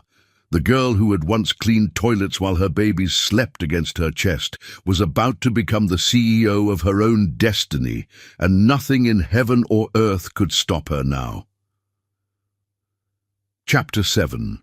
The Empire Strikes Back. When queens claim their throne, on the morning of Amara and Zara's 8th birthday, 28-year-old Carla Kokesh stood as the CEO of a thriving cosmetics company called Carla's Glow that had grown from mason jars mixed in a laundromat to a successful enterprise with 23 employees, one modern warehouse facility, and a strong online presence that generated mid-six figures annually. The woman who once cleaned toilets while her babies slept against her chest now walked through her warehouse headquarters in professional suits that fit properly for the first time in her life, her voice commanding respect in meetings where business, partners and distributors valued her expertise and authenticity. The woman who once cleaned toilets while her babies slept against her chest now walked through her downtown corporate headquarters in bespoke suits that cost more than most people's monthly rent, her voice commanding absolute respect in boardroom meetings where venture capitalists fought for the privilege of investing in her vision. The transformation was complete and total, not just of her circumstances, but of her very essence. The broken 20-year-old who had left Anthony's penthouse, with nothing but dignity and determination, had been forged in 8 years of fire into something magnificent and unstoppable. Every morning when she looked in the mirror of her corner office bathroom, yes, she had her own bathroom now, with marble countertops and gold fixtures and towels that cost more than she used to spend on groceries. Carla saw her father's prophecy, fulfilled in the confident gaze of a woman who had indeed touched the stars. The corporate headquarters occupied 2 floors of a renovated warehouse in a trendy arts district, each level buzzing with the kind of purposeful energy that came from people who believed they were changing the world one product at a time. The ground floor housed the research and development lab, where Carla worked alongside 2 part-time chemists to create formulations that revolutionized skincare for women of color. The second floor contained the offices, shipping area, and customer service department, where young professionals crafted campaigns that spoke directly to the experiences of women who had been ignored by the beauty industry for decades. But today, this space had been transformed into something that looked like a fairy tale come to life. The main floor was decorated for Amara and Zara's 8th birthday celebration. Balloons in every color of the rainbow, creating an indoor garden of joy, streamers that caught the afternoon sunlight streaming through skylights, and a cake shaped like a castle that stood 2 feet tall in the center of the conference area that had been converted into a party space. "Mama, this is the most beautiful castle in the whole world," 8-year-old Amara declared as she spun in circles, her birthday dress, a custom creation that made her look like the princess she had always been, flowing around her like liquid sunshine. "It's better than Disneyland," Zara added, her identical twin energy channeled into examining every detail of the decorations with the kind of analytical precision she had inherited from her mother. "Can we have our sleepover party up here too?"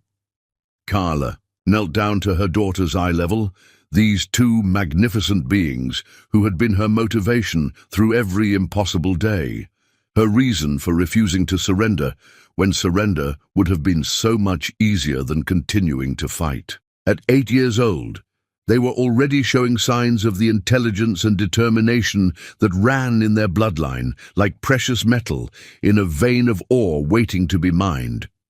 "You can have anything you want, baby girls," she said, pulling them both into a hug that felt like coming home after a journey that had lasted lifetimes. "This is your castle too. Everything Mama has built belongs to you, because you were the reason I learned how to build it." The employees who filled the party space weren't just workers. They were family, bound together by shared vision and mutual respect in ways that traditional corporate structures could never achieve. Rosa, who had been Carla's first hire and was now the vice president of operations, had tears in her eyes as she watched the twins blow out candles on their castle cake. Marcus, the head of marketing who had left a prestigious job at a Fortune 500 company to join Carla's revolution, led the singing of Happy Birthday with the enthusiasm of an uncle celebrating his favorite nieces. Dr. Sarah Chen, the chief chemist, who had helped develop their breakthrough anti-aging serum, presented the girls with custom lab coats embroidered with their names and the title Future CEO. These people genuinely loved Amara and Zara because their mother had created a culture where family came first and dreams were not just encouraged but expected to come true. Carla had learned from Anthony's mistakes. She would never be the kind of leader who treated her employees as disposable assets. Instead, she had built an organization where single mothers could bring their children to work when daycare fell through, where employees received equity stakes that made them partners rather than servants, where success was measured not just in profits, but in the positive impact they created in their community. Miss Carla, her 5-year-old Destiny, the daughter of one of the warehouse supervisors, tugged on Carla's skirt with the kind of bold confidence that came from growing up in an environment where children were valued and heard. "When I grow up, can I work for you too?" "Honey," Carla said, lifting the little girl up so they were face to face, "when you grow up, you're going to be so smart and so capable that you might end up being my boss, and I'll be proud to work for you." The party continued late into the afternoon, with games and presents and the kind of pure joy that money couldn't buy, but financial security could certainly provide. Watching her daughters open gifts that ranged from educational toys to savings bonds that would help fund their college educations, Carla felt the weight of accomplishment settle around her shoulders like a mantle passed down from generations of strong women who had dreamed of this moment without ever believing they would live to see it. As the sun began to set over Chicago's skyline, painting the sky in shades of gold and crimson that matched the empire Carla had built from nothing, she stood at the massive windows overlooking the city that had once seemed determined to crush her spirit. The view from the top was everything her father had promised it would be: vast, beautiful, and filled with possibilities that stretched to every horizon. Below her, the streets where she had once walked in poverty pulsed with life and energy, but they no longer felt like places where dreams went to die. Instead, they looked like launching pads for the next generation of dreamers who would see what she had accomplished and understand that rise was always possible for those willing to work for it, fight for it, and refuse to accept limitations that other people tried to impose on their lives. "Mama," Zara said, appearing at her side with the quiet thoughtfulness that made her seem older than her 8 years. "Are you happy?" The question caught Carla off guard, not because she didn't know the answer, but because happiness seemed like too small a word for what she felt. Joy, satisfaction, pride, triumph, gratitude, all of these emotions swirled together into something that felt like flying without leaving the ground. "I'm more than happy, baby girl," she said, wrapping her arm around her daughter and pulling her close. "I'm free. I'm exactly who I was always meant to be, living the life I was always meant to live, with the 2 people I love most in the world." "Are we rich now?" Amara asked, joining them at the window with the kind of direct question that 8-year-olds specialized in asking. Carla considered the question carefully, remembering her own childhood confusion about the difference between having money and being wealthy, between financial success and true security. "We have enough money to take care of ourselves and help other people," she said finally. "But more importantly, we're rich in love. rich in possibilities, rich in the knowledge that we can accomplish anything we set our minds to achieving. The twins nodded solemnly, processing this information with the seriousness of children who had inherited their mother's intelligence along with her determination. They had grown up watching her build an empire from scratch, had seen her transform from someone who counted pennies to someone who signed seven-figure contracts, had witnessed the daily miracle of dreams becoming reality through sheer force of will, combined with unshakable faith. As the party wound down and employees began to head home to their own families, Carla found herself alone in her office with Amara and Zara, the three of them surrounded by the remnants of celebration and the quiet satisfaction of a day perfectly executed. The castle cake sat on her conference table like an edible monument to everything they had achieved together, its sugar towers catching the last rays of sunlight and transforming them into something that looked like magic made manifest. "Tell us the story again, Mama," Amara requested, curling up in one of the leather chairs that cost more than Carla used to make in 6 months. "Tell us about when we were babies and you were building our castle." It had become their favorite. Bedtime story, not a fairy tale about princesses waiting to be rescued, but a true story about a queen who had rescued herself and her daughters through intelligence, determination, and the kind of love that could move mountains when properly applied. Carla settled into her chair behind the massive mahogany desk that had once belonged to a railroad baron, her daughters flanking her like small generals planning their next campaign. "Once upon a time," she began, her voice carrying the practiced cadence of someone who had told this story hundreds of times but never tired of its message. "There was a young woman who lost everything she thought she needed to be happy. But what she discovered was that losing everything false made room for her to build something true, something lasting, something that would belong to her daughters and their daughters for generations to come." As she spoke, Carla looked around her office, at the awards lining the walls, at the family photos that showed their journey from poverty to prosperity, at the vision board where she continued to map out dreams that had grown even bigger now that she knew absolutely anything was possible, and understood that she had become the queen her father always knew she was destined to be. The girl who had once promised her dying father that she would touch the stars, had done something even more extraordinary. She had become a star herself, burning bright enough to light the way for everyone who followed in her footsteps. Chapter 8. When Ghosts knock at heaven's door, the reckoning arrives.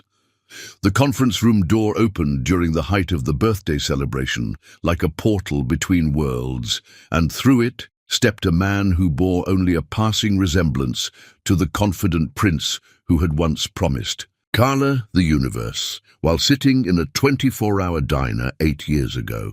36-year-old Anthony Vitale looked like death warmed over, thinner than hunger itself, paler than regret, his once immaculate confidence replaced by the desperate hollowness of someone who had gambled everything and lost it all through. A combination of arrogance, bad decisions, and the kind of spectacular self-destruction that only entitled men seem capable of achieving. He wore the navy blue uniform of the building's custodial service, the polyester fabric hanging on his diminished frame like borrowed clothes from someone else's life. The man who had once commanded boardrooms filled with Chicago's elite now pushed a cart loaded with cleaning supplies. His hands, those same hands that had once caressed Carla's face while making promises about empires they would build together, now, wearing rubber gloves stained with the reality of honest work. Anthony had applied for this position 3 days ago, driven by desperation and the bitter irony of circumstances that had reduced him to seeking employment wherever doors might still open for someone with his tarnished reputation. The charges, embezzlement, fraud, conspiracy to defraud investors, had been dismissed on technicalities that his father's expensive lawyers had purchased with the last remnants of the Vitale fortune. But the damage to his name and prospects had been absolute and irreversible. The gambling addiction had consumed what little remained of his inheritance after the legal fees. Atlantic City, Las Vegas, underground poker games in Chicago, warehouses where desperate men bet cars and houses, and futures on cards that never fell in their favor. He had convinced himself that one big win would restore everything he had lost, that luck owed him compensation for the injustices he had suffered, that the universe would eventually correct the cosmic mistake that had brought him so low. But the universe, as it turned out, had a different kind of justice in mind. He had lost the penthouse first, then the cars, then the remaining stocks and bonds that had represented his claim to the Vitale legacy. His mother, Victoria, had cut off contact after he had forged her signature on documents that nearly cost her the family's remaining assets. His father had died of a heart attack brought on by the stress of watching his son destroy everything the family had built over 3 generations. Anthony Vitale, once heir to an empire, now existed in a studio apartment in a neighborhood he had once driven through without stopping, surviving on ramen noodles and the kind of minimum wage work he had never imagined himself capable of performing. Anthony had applied for this position through a temp agency 3 days ago, using only his first name and middle initial on the application, A. Vincent Vitale, rather than Anthony Vitale, a small deception that had become habit since his legal troubles, made his full name recognizable in Chicago business circles. The building management company that hired custodial services had no reason to cross-reference their cleaning staff with former executives, and the assignment had come through as routine commercial cleaning for CG Enterprises, the holding company name that wouldn't have triggered any recognition of Carla's maiden name or her cosmetics brand. He'd simply needed work that would pay rent and provide health insurance, employment that wouldn't require references from people who had long since written him off as a cautionary tale about privilege without purpose. But now, standing in the doorway of a conference room that looked like a fairy tale made manifest, Anthony froze as he saw her, this radiant goddess in designer white who bore only a passing resemblance to the broken girl he had discarded like garbage 8 years ago. 28-year-old Carla Kokesh commanded the space with the kind of natural authority that couldn't be purchased or inherited, her presence filling the room like sunlight that made everything else fade into background shadows. She wore success, like a crown that had been earned rather than inherited, her custom suit tailored to fit a body that had been strengthened by years of carrying impossible burdens and emerging victorious. Her skin glowed with the kind of health and prosperity that came from eating well, sleeping soundly, and living without the constant anxiety that poverty imposed on every decision. Her hair was styled by professionals who charged more per appointment than Anthony now made in a month, and her jewelry, simple, elegant pieces that whispered rather than shouted their value, caught the light like promises kept to herself and her family. But it was her eyes that stopped his heart completely. Gone was the desperate hope he remembered from their marriage, the eager-to-please vulnerability that had made her so easy to manipulate and dismiss. Instead, he saw the steady confidence of someone who had fought every battle life could throw at her and emerged undefeated, unbowed, and absolutely certain of her own worth. Behind her, 2 absolutely stunning 8-year-old girls with identical curls and intelligent brown eyes paused their laughter to study this stranger with the kind of intuitive wariness that children possessed when they sensed danger in human form. They flanked their mother like small guards protecting their queen, their posture unconsciously defensive despite the festive atmosphere that surrounded them. Anthony's breath caught in his throat as he studied their faces and saw his own features reflected back at him. The shape of their noses, the curve of their chins, the particular shade of brown in their eyes that came from his Italian heritage mixed with Carla's African lineage. These were his daughters, the children he had abandoned before they were born, the family he had thrown away in his arrogance and stupidity. They were beautiful beyond description, clearly intelligent, obviously loved and cherished in ways that made them glow with the kind of confidence that came from growing up secure in their mother's devotion. They wore matching birthday dresses that probably cost more than his weekly salary, their hair adorned with ribbons that caught the light, like spun gold, their faces bright with the joy of children who had never known want or neglect or the crushing weight of parental disappointment.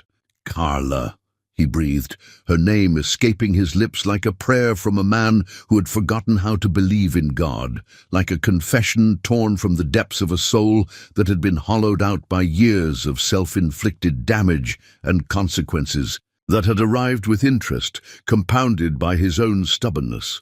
She turned slowly, deliberately, her expression shifting from surprise to something infinitely more powerful than anger.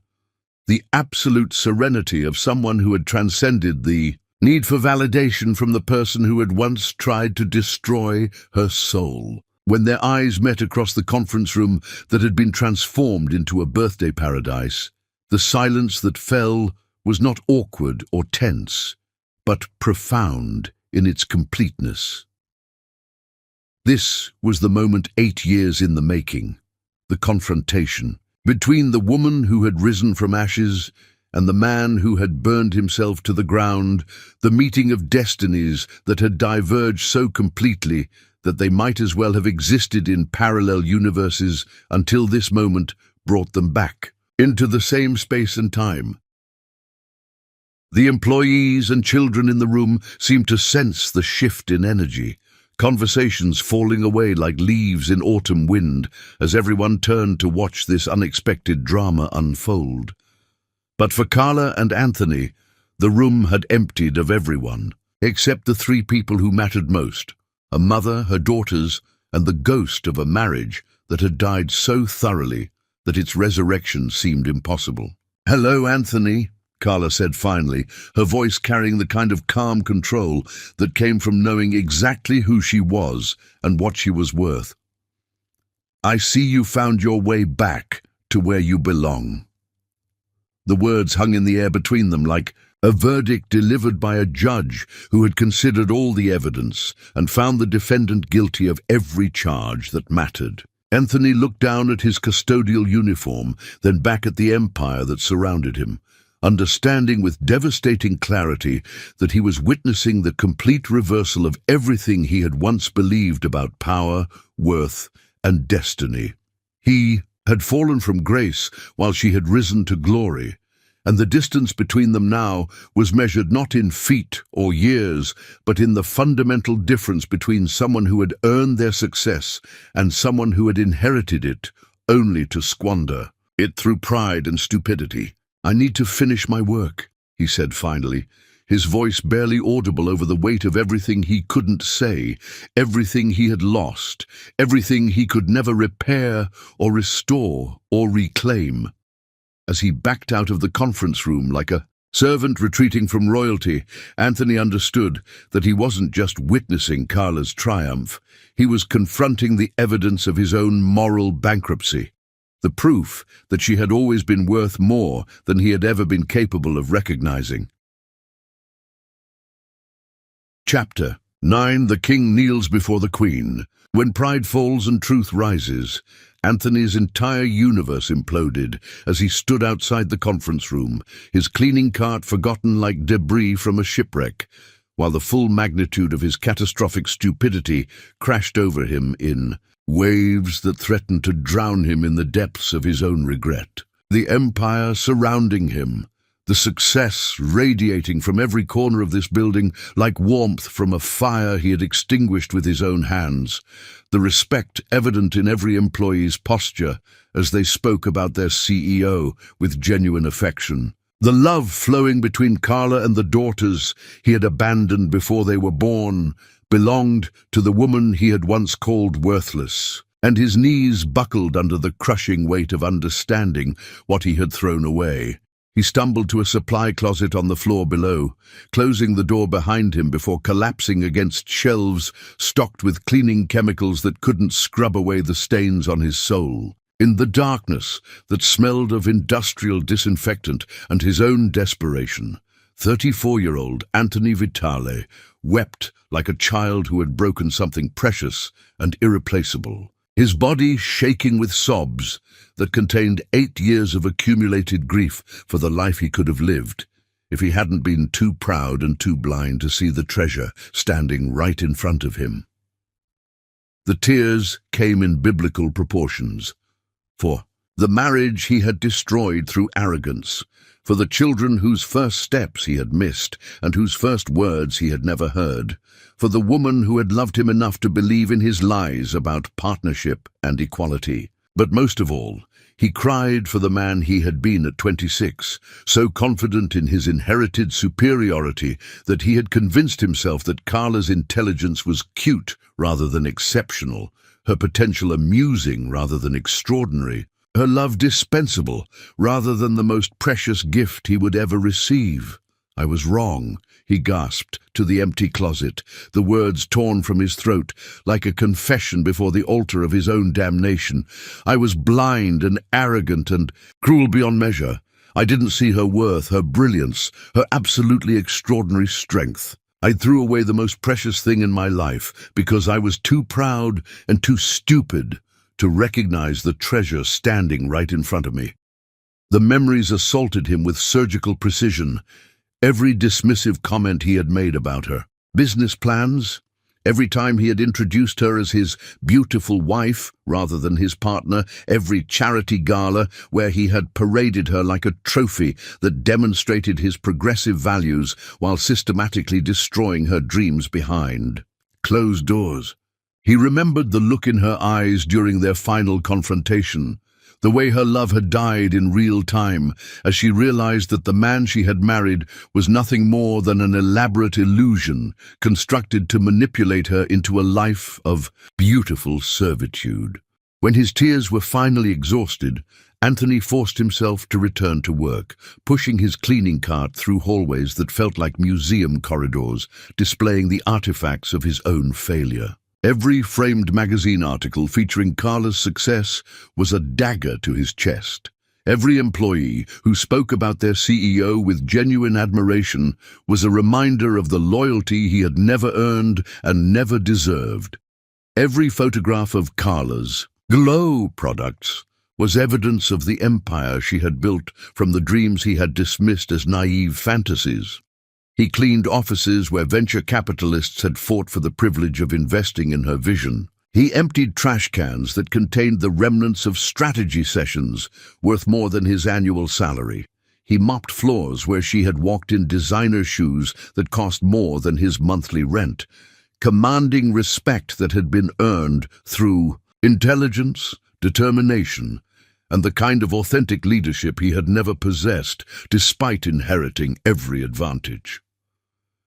The worst part was seeing the evidence of what kind of mother she had become. The twins' artwork decorated the walls of her private office like priceless masterpieces, each crayon drawing and construction paper creation displayed with the kind of pride that made it clear these children were the center of her universe. Their school photos showed gap-toothed smiles and intelligent eyes that sparkled with the confidence of children who had never doubted their own worth because their mother had never let them. "Mama built us a castle," he heard one of them saying to an employee during his 3rd week of working in the building, and the words hit him like a physical blow because he understood that the castle wasn't just metaphorical. It was this empire, this legacy, this proof that love could indeed move mountains when it was combined with unwavering determination and absolute faith in one's own capabilities. The breaking point came on a Friday evening, when most of the staff had gone home for the weekend, leaving Anthony alone with his shame and his cleaning cart in the building that housed everything he had lost. He was emptying wastebaskets in Carla's office when he noticed the family photos on her desk, professional portraits that showed a mother and daughters who looked like they had stepped from the pages of a luxury magazine, their happiness so genuine and complete that it made his chest ache with the weight of what could have been. Behind him, a soft voice said, "They're beautiful, aren't they?" He turned to find Carla standing in the doorway, still wearing the elegant white suit from earlier, but with her shoes in her hand, looking like a queen who had paused in her royal duties to check on her kingdom. She seemed both larger and smaller than he remembered, more powerful in her presence, but somehow more human in her vulnerability as she looked at the photographs of her daughters with the kind of love that could stop wars and start revolutions. "They are," he whispered, his voice barely audible over the sound of his heart breaking all over again. "They're the most beautiful children I've ever seen." "They're brilliant too," Carla said, moving into the office with the fluid grace of someone completely comfortable in her own skin and her own space. "Amara wants to be a scientist, like Dr. Chen. Zara thinks she might become a lawyer so she can fight for people who don't have anyone else to fight for them. They both read at a college level and speak 3 languages fluently." Each detail was a knife to Anthony's soul, reminding him of the conversations he had never had, the bedtime stories he had never read, the homework he had never helped with. These children had grown up knowing they could become anything they wanted because their mother had shown them that limitations were illusions that other people tried to impose on exceptional souls. "Carla," he said, her name feeling foreign on his tongue after 8 years of trying to forget the sound of it. "I need you to know—" "I don't need you to know anything," she interrupted, her voice carrying the kind of gentle firmness that brooked no argument. "I don't need your apologies, your explanations, or your regrets. I needed those things 8 years ago when they might have mattered. What I need now is for you to understand that this conversation is a courtesy, not an invitation to re-enter our lives." She moved to her desk and picked up one of the family photos, studying it with the kind of maternal pride that had been foreign to him until this moment. "Do you know what I told them about their father?" she asked, not looking at him as she spoke. Anthony's throat closed completely, unable to form words around the weight of anticipation and dread. "I told them he was someone who wasn't ready to be a parent when they were born, someone who had his own journey to take before he could understand what it meant to love someone more than himself. I told them that sometimes people have to lose everything to find out who they really are, and that maybe someday he would become the man they deserved to have as a father." The words hit him like absolution, and condemnation rolled into one devastating package. She had protected them from his failures, while leaving the door open for his redemption, had shielded them from his cruelty, while maintaining hope for his eventual growth into something worthy of their consideration. "I don't expect forgiveness," he whispered, his voice barely audible over the whisper of climate-controlled air and distant traffic 40 floors below. "Because what I did to you was unforgivable. I destroyed the most beautiful love story ever written, abandoned the most precious family ever created, and threw away a chance at happiness that most men only dream about experiencing." He took a deep breath, forcing himself to continue despite the fact that every word felt like swallowing broken glass. "But I need you to know that every morning I wake up knowing I'm the villain in my daughter's origin story, the man who hurt their mother so badly that she had to rebuild herself from scratch just to survive. I need you to know that I understand. I don't deserve their forgiveness, your forgiveness, or even the chance to explain how thoroughly I hate the man I used to be." Carla set the photograph back on her desk and finally looked at him directly, her eyes holding his with the kind of steady gaze that could see straight through to his soul. "And what about the man you are now, Anthony? Have you figured out who that person is supposed to be?" The question hung in the air between them like a bridge he wasn't sure he was strong enough to cross. Who was he now? Not the arrogant prince who had inherited an empire and squandered it through pride and stupidity. Not the gambling addict who had convinced himself that luck owed him compensation for his self-inflicted wounds.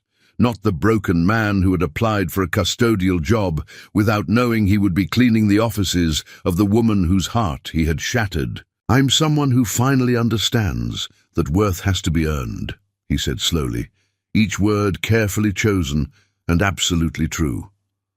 "I'm someone who has learned that honest work performed with dignity is worth more than any inheritance, that humility is the foundation of wisdom, and that the greatest privilege in life is having people who love you enough to help you become better than you are." "And what do you want from us, Anthony? What do you want from this conversation?" The question he had been dreading and hoping for in equal measure. What did he want? To reclaim the family he had destroyed, to undo 8 years of consequences that had taught him lessons he should have learned decades ago, to somehow convince the woman who had built an empire from his ashes that he deserved another chance to disappoint her.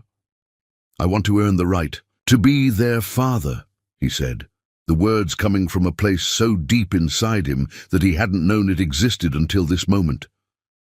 "Not because I contributed DNA, but because I've become someone worthy of their love, their respect, their time. I want to prove that the man who abandoned them is dead, and the man who would die for them is finally ready to live up to the title of father." Carla studied him for a long moment, her expression unreadable as she weighed his words against 8 years of evidence that he was capable of extraordinary selfishness and spectacular self-destruction. Finally, she nodded once, a small gesture that somehow felt like the beginning of something neither forgiveness nor condemnation, but possibility tempered by wisdom earned through suffering. "Then prove it," she said simply, "not with words, but with actions. Not with grand gestures, but with consistent daily choices that demonstrate you've actually changed rather than simply learned to say the right things when your back is against the wall." As she walked past him toward the door, she paused and spoke without turning around. "They deserve a father who chooses them every day, Anthony. Not someone who wants them when it's convenient or profitable or emotionally satisfying. They deserve someone who understands that being a parent means putting their needs before your own wants, their security before your pride, their happiness before your redemption." The door closed behind her with a soft click that sounded like both ending and beginning, leaving Anthony alone in the office that contained everything he had lost and everything he might possibly still have the chance to earn back, one honest day at a time. Chapter 10. The Choice Between Justice and Grace, where love and mercy meet their match. 8 months passed like seasons changing in the book of Carla's new life, each day bringing fresh evidence that 36-year-old Anthony Vitale was attempting the most difficult transformation any human being could undertake, the metamorphosis from destroyer to protector, from taker to giver, from the man who had shattered a family to someone who might someday deserve to be part of one. He worked the night custodial shift she had offered him, cleaning the same offices where she built her empire during the day, his presence becoming a haunting reminder of who he used to be versus who he was desperately trying to become. The transformation was visible in ways both subtle and profound. Gone was the entitled swagger that had once characterized his movement through spaces he believed belonged to him by birthright. Instead, Anthony moved through the building with the careful precision of someone who understood that his presence was a privilege that could be revoked at any moment. His uniform was always pristine, pressed with care in the small studio apartment, where he had learned to find dignity in simple tasks. The flowers arrived every morning without fail, not expensive arrangements designed to purchase forgiveness, but simple bouquets of daisies and sunflowers from corner markets. Each came with handwritten notes that never asked for anything but expressed gratitude for the opportunity to breathe the same air as the children he had abandoned. Carla donated every arrangement to local hospitals. Understanding the gesture was about consistency rather than romance. The letters of apology accumulated unopened in a drawer marked "Ghosts of the Past," their handwriting evolving from desperate scrawl to measured script as months progressed. Dr. Sarah Martinez, Carla's therapist, had helped establish this boundary. His healing process is his responsibility, not your burden. The charitable donations Anthony made in the company's name went to causes her father would have supported: business education for single mothers, scholarships for low-income children, food security initiatives. Always anonymous, always representing significant sacrifice from someone earning minimum wage. Carla allowed these contributions because they benefited people who needed help, not because she felt obligated to acknowledge his redemption attempts. But it was the work itself that provided the most honest measure of his transformation. Anthony performed his custodial duties with humility that would have been unimaginable 8 years ago, arriving early, completing every task with meticulous care, learning the names of employees who worked late hours, and remembering details about their families. "That man has changed," Rosa told Carla one evening as they reviewed quarterly reports. "I've been waiting for the mask to slip, for the entitled prince to show through the janitor uniform, but I think he might actually be becoming the person he's pretending to be." Marcus, the head of marketing, had shared similar observations. "He stays late when there are big projects, makes sure presentation rooms are perfect for morning meetings. Yesterday I saw him polishing the conference table at 3 a.m. because someone had spilled coffee. That's not performative. That's someone who takes pride in supporting other people's success." Even Dr. Chen, the chief chemist, grudgingly admitted that Anthony's cleaning of the research facilities exceeded professional standards. "He's learned proper handling procedures, improved our lab safety protocols. That takes intellectual curiosity and genuine concern for other people's work." The real test came on a snowy December evening when Carla worked late, while 8-year-old Amara and Zara slept in the on-site childcare center. After 8 months of watching Anthony from a distance, she needed to see who he became when he thought. No one was watching. She found him in the lobby at 2 a.m. mopping floors that already gleamed under soft lighting. Anthony looked up when he heard her footsteps, his expression shifting from surprise to hope tempered by resignation. The look of someone who had learned not to expect anything, but remained grateful for small mercies. He was thinner than during their marriage, but healthier somehow, as if honest work had burned away the softness that inherited wealth had created. "Don't let me interrupt your work," she said, settling into one of the leather chairs while pulling out her tablet. They worked in silence for 20 minutes, he cleaning with methodical precision, she planning the future of an empire that employed 23 people and generated mid-6 figures annually. "Carla," he said finally, his voice barely audible, "I need you to know something." She looked up, her expression neutral but attentive. "I don't expect forgiveness," he continued, wringing out his mop, "because what I did was unforgivable. I destroyed the most beautiful love story ever written, abandoned the most precious family ever created, and threw away a chance at happiness that most men only dream about." He paused, gathering courage. "But I need you to know that every morning I wake up knowing I'm the villain in my daughter's origin story, the man who hurt their mother so badly that she had to rebuild herself from scratch. I understand I don't deserve their forgiveness or even the chance to explain how completely I despise the man I used to be."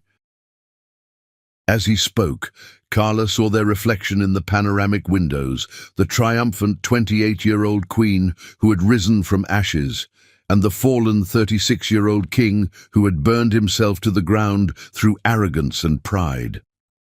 But I need to tell you about the man I've become, he continued, his voice growing stronger, because I hope, that he might be someone worthy of being their father, not because of DNA or legal rights, but because I've finally learned what it means to love someone more than yourself, to choose service over entitlement. He set down his mop and faced her directly. I've spent 8 months learning who I am without inherited power and unearned privilege. I've discovered that I take pride in making spaces beautiful for other people, that I sleep better when I've earned my pay through honest work. I've learned that happiness comes from giving rather than taking, from being useful rather than ornamental. Carla closed her tablet. Understanding this moment had been 8 months in the making. I've learned to pray again, he said.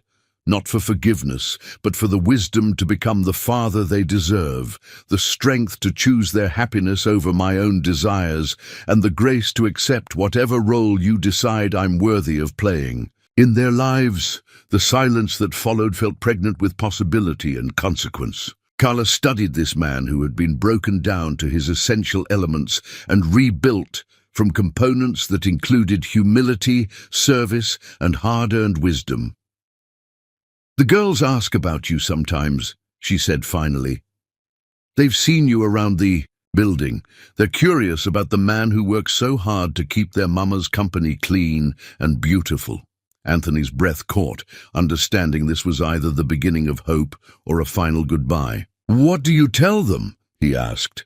I tell them that some people have to lose everything to find out who they really are.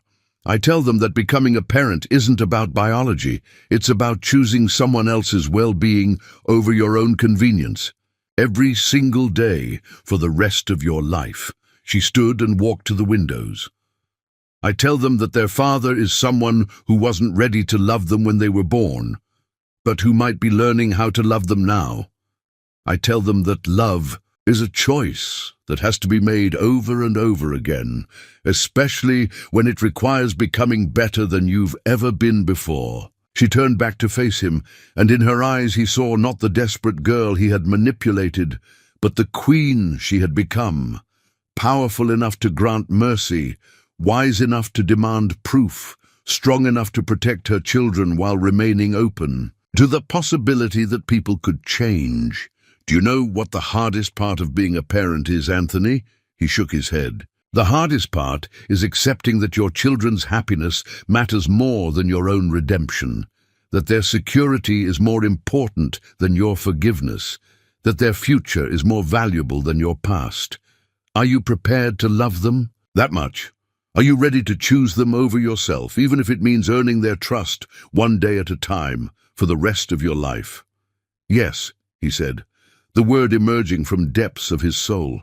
I'm ready to love them that much. I'm ready to earn the right to be their father, one day at a time, for as long as it takes. Carla nodded once, a small gesture that felt like sunrise after the longest night. Then we'll start slowly, she said. Saturday mornings, supervised, visits. You'll read to them, help with homework, listen to their dreams. You'll show them what it looks like when someone chooses service over selfishness, when someone finds dignity in honest work, when someone loves them enough to become better than they used to be. She moved toward the elevators, pausing to look back.